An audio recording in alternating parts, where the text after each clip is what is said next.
Hello, si Yastok. Samahan niyo ko guys sa A Day in My Life as a factory worker here in Hungary. Hello, kamusta kabayan? Tara guys, samahan niyo po ako ngayon sa trabaho ko ngayong araw. Ako po pala si Denmark, 12 years ng OFW. Biyernes na pala ngayon at last day ng trabaho ko ngayong linggo. Usually guys, pumapasok talaga ako tuwing Sabado. Pero ngayon, tumapat lang na Sabado yung rest day ko.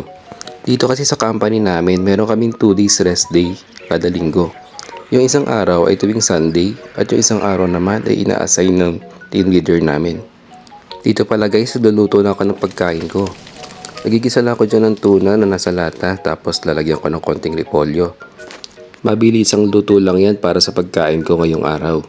Usually guys, kung ano yung niluluto ko pag gising ko, yun na rin yung binabaon ko sa company.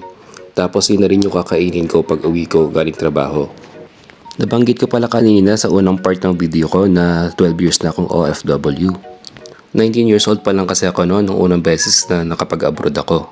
Sa South Korea po ako unang nagtrabaho. Bale, tinapos ko po yung 10 years contract ko doon.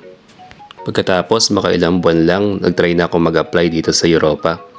Tapos dito ako napadpad sa Hungary. At ngayon nga ay magdadalawang taon na ako dito. Napakabilis ng panahon. Hindi ko nga akalain na ganun pala ako katagal nag-abroad. Papunta na pala ako dyan sa company namin. Sumasakay lang ako ng bus kapag malamig. Pero tuwing summer naman, lagi ako nagbabike papuntang trabaho. Since last day na ng trabaho ko, naisipan ko muna dumaan dito sa grocery. Para hindi na ako lalabas ng Sabado-Linggo.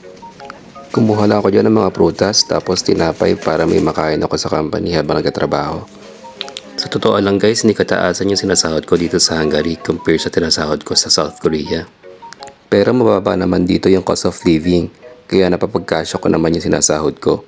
Tapos, isa sa pinakamagandang benefits na natatanggap ko dito sa company is yung free accommodation, free transportation, tapos may maliit na food allowance. Dito na pala yung company kung saan ako nagtatrabaho. Dito pala ako nagtatrabaho ngayon sa Opel Stellantis. Gumagawa kami ng engine ng sasakyan. Isa ang Opel sa pinakamalaking provider ng engine dito sa buong Europa. Kaya napakaswerte ko at nakapasok ako dito. Walang oras lang kami ng katrabaho dito. Meron kasi kaming 3 shift, morning shift, mid shift, tapos night shift. Sobrang basic na lang sa akin yung 8 oras kasi dati sa South Korea, laging 12 oras o mahigit pa ang pagtrabaho ko dun. So ayun guys, sa pagpalit na ako ng uniform ko. Gustuhin ko man kayo isama sa loob ng company para ipakita sa inyo yung trabaho ko pero hindi pwede. Bawal kasi namin videohan yung mga makina at ang mga produkto na ginagawa namin. Sobrang bilis lang ng oras, kakain ko lang ng break time tapos ngayon pauwi na ako. Natapos na naman yung isang buong araw ko na hindi naman ako masyadong napagod. Sa totoo lang kasi ang nakakapagod lang sa trabaho namin ay yung pagtayo at pakikipagchisbisa sa katabi mo. Kaya guys, masasabi ko talagang isa sa pinakamalaking blessing na tanggap ko ay yung pagpunta ko dito sa Hungary. Ngayon ko lang nararanasan ang totoong work-life balance.